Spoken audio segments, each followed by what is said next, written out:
For some time now, we have done so many short videos where we talked about words in English and its meaning in Igbo language. N'asụsụ Igbo, eh, um, mkpụrụ okwu ị nwere ike inweta n'asụsụ olundị iti bụ English, then anyị kabara arụ bugharịa ya debie n'asụsụ Igbo. Ekwere m na all this while we have been doing that, you are learning something, you are grabbing something from it. Now, there is one particular thing I want to talk about.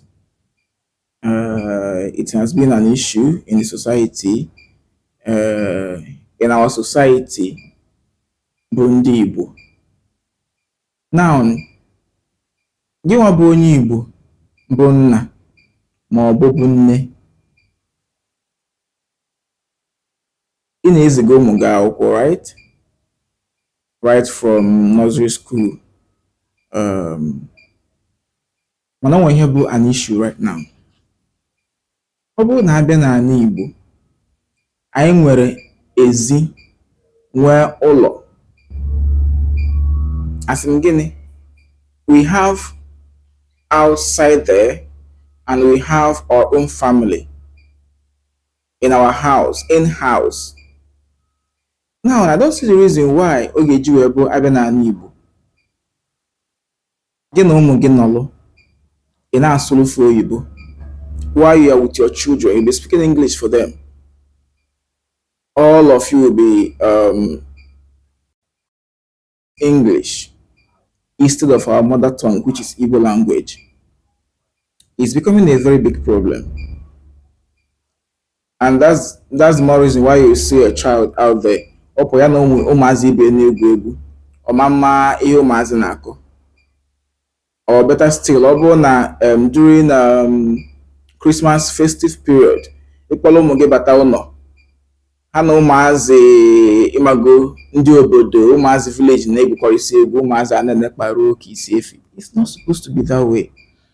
Ọ bụrụ na gị na ụmụ gị nọrọ n'ụlọ, ị na-eme gịnị? Ị na-asụlụfu Igbo. Ọ bụrụ na ị malụ ka esi asụ, that's the more reason why we have this kind of platforms where we teach Igbo language. Ikabaru, everybody know 30 minutes out of their calendar. You give this kind of opportunity to them to learn. It's very important. It's very, very important. So, Koyaribo an issue. Gena digging no no. Wole ni Igbo na-ekwu ka ụmụazị unu mụta n'ụlọ na-amụta.